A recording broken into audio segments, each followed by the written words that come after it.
What is up, my friends? You are very welcome along to today's news roundup, where I'm also going to be giving you my thoughts on yesterday's game against Arsenal. Before I get into the usual intro, I just want to take a moment to pass on all of our sincere condolences to Conor Bradley and his family on the passing of his father. It's an incredibly sad situation, and as I said, all of our best wishes, love, and thoughts are with the Bradley family. So look, do drop a like on the video, my friends, if you enjoy it. But most importantly, we'd love you to hit that subscribe button, as we are closing in on 250,000 subscribers. We want to try get there as quickly as we can. Again, I want to apologise, like I did earlier on, for the lack of matchday content yesterday. Myself and actually weirdly everybody in my family were really ill over the past few days, and I couldn't do any content yesterday. Today's the first day I've had any energy, so I couldn't even do a live stream today. I thought I'd do a couple of videos instead. But look, a couple of things from yesterday's game. We were second best all over the park, and we got what we deserved. Arsenal were deserved winners, and I want to start off by congratulating them on their victory. No excuses from me, no bad blood, no saltiness. We were just beaten by the better team on the day, and we got to take that on the chin and move on and be better for the next game. You could see which team that meant more to yesterday and which team wanted to win it. Arsenal just outfought us, outthunk us, outbattled us in every aspect of the game. And I don't say that lightly. I hate admitting these type of things, but you've got to be honest in what you've seen. And there was no refereeing decisions that I felt cost us the game. There was no it was just nothing other than we were beaten by a better team. So we just got to take that on the chin and move on. You do, of course, have to ask why we were so flat, and I'll start off, I guess, by touching on that. I understand that with the Conor Bradley situation, Dominic Szoboszlai being out, Mo still not being back, and Darwin maybe being unfit to start, that Jurgen was somewhat limited in his team selection.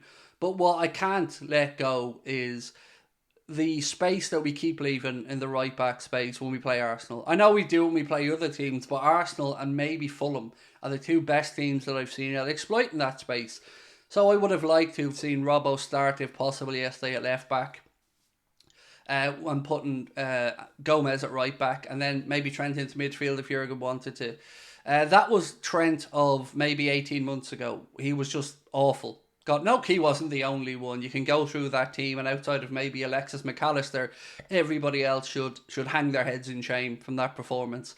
I did really appreciate and admire Virgil van Dijk for fronting up with the interview afterwards. He knows he made a mistake. We know he made a mistake. But let's be honest, himself and Alisson Becker have plenty of credit in the bank, and these things happen.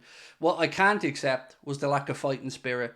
I know we've played, I think, 15 games to over the last period that Arsenal played 11 in, but that doesn't matter to me. That was a game yesterday where we had to go out there and leave with at least the point.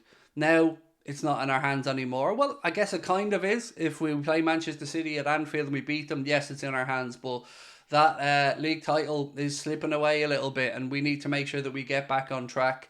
There's everybody, the media, a lot of opposition football fans, they're all expecting this to be another coronation for Manchester City. And I hope that if there's any positive to be taken from yesterday, it's that we could be in for an interesting title race with Liverpool, now Arsenal, and of course Manchester City going head to head for the remainder of the campaign.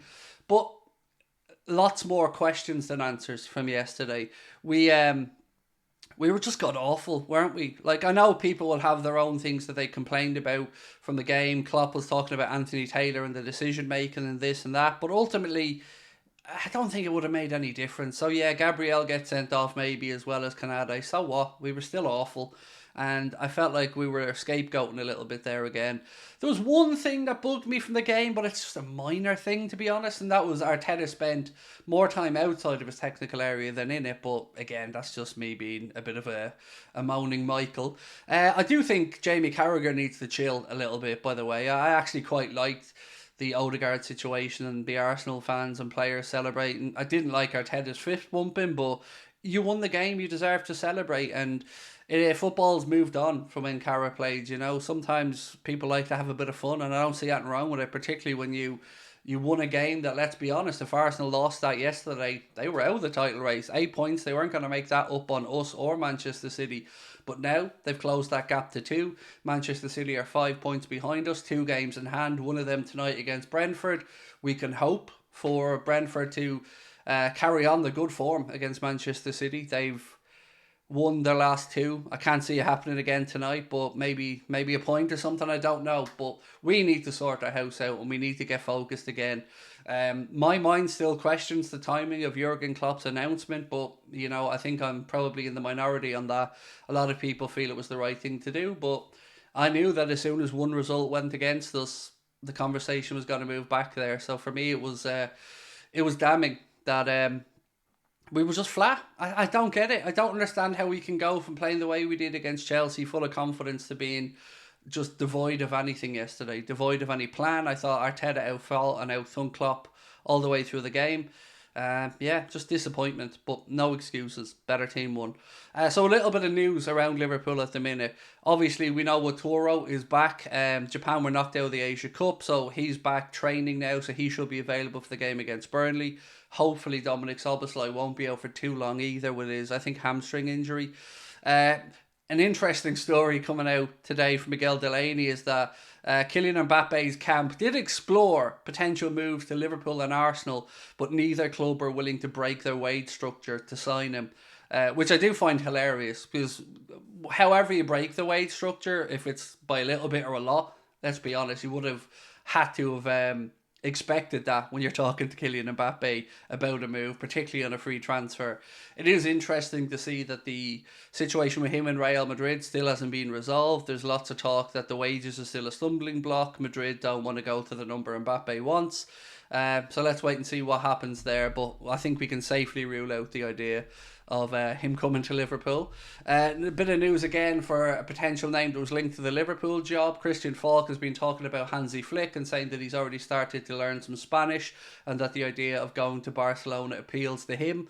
So let's wait and see what happens there. I don't really want him as the next Liverpool manager, to be honest with you folks. For me, it's Xabi Alonso or nobody. And I think it will be Alonso. I just truly do at this point. I just feel like it's a natural fit. When you see stuff coming out of Germany that Leverkusen are already starting to look to a potential replacement for Alonso, if indeed Liverpool do come in for him, I think, this is just based off opinion more than anything, I think it's almost a formality that he will be the number one choice. I'd love to know your thoughts on that, if you still feel the same way. Obviously, his Leverkusen are firing on all cylinders this season. 2 points clear at the top of the Bundesliga, and just playing some really good attacking football as well. And I'm quite excited about what he could do with some of the younger players at Liverpool. What he could do, for instance, with Conor Bradley. I think he could turn him into an extraordinary wing back. He's already a very good young player, but I think he could be our Frimpong as an example. So yeah, that's pretty much it for me today, my friends. Hope to be back live streaming soon. And again, I want to apologise. I hate letting you guys down, so I do apologise for not being around yesterday, but honestly, I just could barely get my head off the pillow. So I will catch up with you guys soon. Thank you for watching. Thank you for all the well wishes as well. Really does mean a lot to myself and the family, and we will catch up with you soon. Lots of love. Thank you. Talk to you soon. Bye bye.